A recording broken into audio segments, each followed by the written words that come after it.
السلام عليكم ورحمة الله وبركاته. أهلا بكم في قناة عالم تصحيح الساعات. الفيديو اللي فات أو من الفيديوهات اللي فاتت احنا ورينا ازاي نعدل ترمبة الزنبلك، اللي هو الزنبلك اللي فيها بحيث يبقى معدول، ما يبقاش طالع من حتة وداخل حتة، عشان ما يحكش فيه ظهر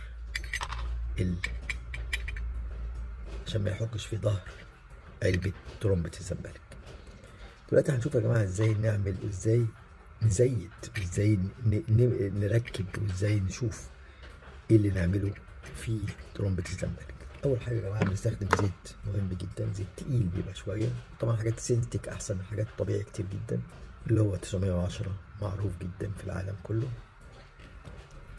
نبتدي نزيت الساعه اهو، بنجيب أداة التزييت اللي شفناها قبل كده، ونبتدي نحط نقطة صغيرة هنا زي ما انت شايف كده، نقطة صغيرة هنا،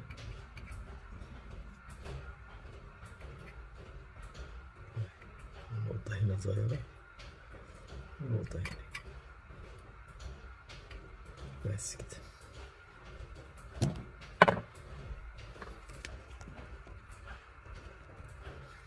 زي ما احنا شايفين حطينا هنا وهنا وهنا وهنا في 4 اتجاهات. ونقفل علبة الزيت يا جماعة عشان مهم جدا، ساعات بتدلي وانت بتاخد كل الزيت ده غالي جدا. طيب ونشوف اتجاه ازاي. هنا زي ما انت شايف اهو، واضح جدا ان عندك قفلة هنا اهي اللي انت شايفها دي اللي بتحوش، وهنا في النهاية بتاعت الزنبلك اللي انت شايفها اللي هي بتدخل فيها وتتحاش عشان ما تبقاش ايه، ما تفلتش. فدي الطرف ده اللي انتوا شايفينه ده هو الطرف ده اللي طالع ده اهو، حطه كده، اللي هو طالع ده اهو، هو ده يتزنق في الطرف اللي طالع من هنا، والنتوء اللي طالع من العلبة، ويتزنق فيها وما يتحركش عشان يفضل ثابت، عشان تقدر تملى الساعة وتبقى سهلة جدا. لازم تبقى عارف الاتجاه. انت ممكن تحطه كده، ممكن نحطه كده، وممكن نحطه بالعكس الناحية التانية زي ما انت شايف، بس لازم نبقى احنا واخدين صورة عشان نبقى عارفين ايه اتجاهه بالظبط. وفي البرميل بتاعنا هو اتجاه كده زي ما انت شايف، مش العكس الناحية التانية. ده يفرق معانا كتير اوي في المرة. نبتدي نحطه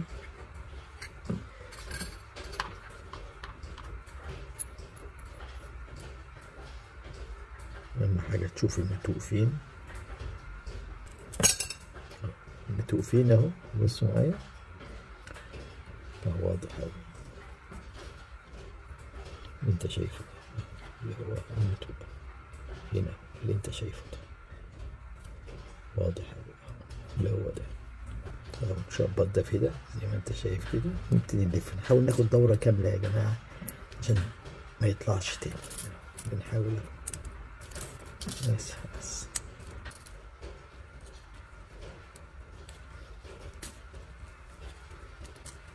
واحدة واحدة تصبر عليه.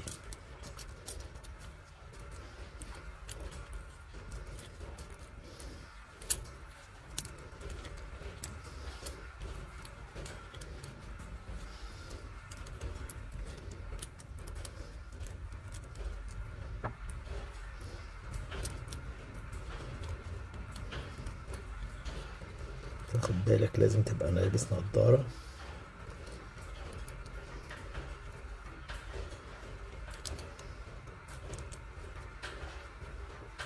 الحتة الأخيرة لازم تزنقها جامد جوه عشان تعدي مظبوط.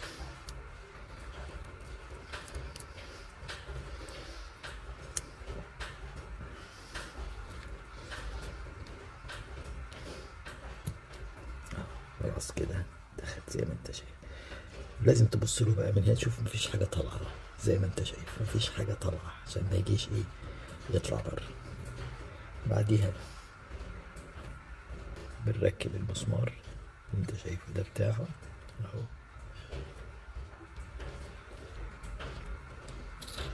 حطه طبعا على المخلمة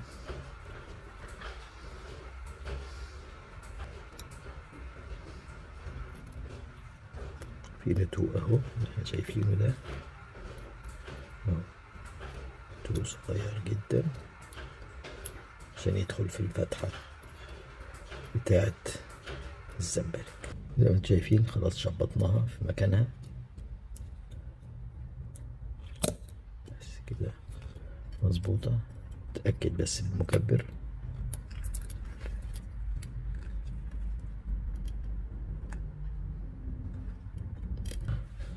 مظبوطة في مكانها. متحاولش بقى تحطها على المخلمة تاني عشان ما يطلعش المسمار.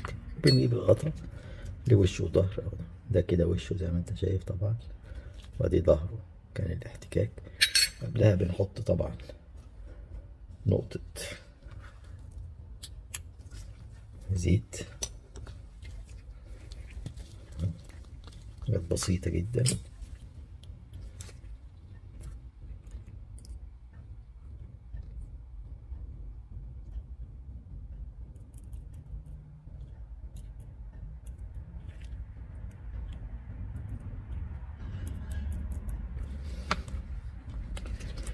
ونقفل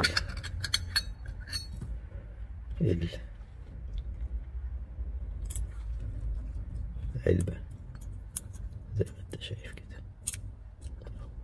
ممكن بقى طريقة قفلها اللي هي كذا طريقة، بس في طريقة حلوة جدا بحبها وبحب اوريكم الحاجة ديت. حاجة بسيطة جدا، بتحط، هي أداة مهمة بصراحة ورخيصة جدا يعني. أهو بتحط كده علبة الزنبلك وتقوم مغطيها دي كده زي ما انت شايف، تك عليها. لازم تسمع تك، لازم.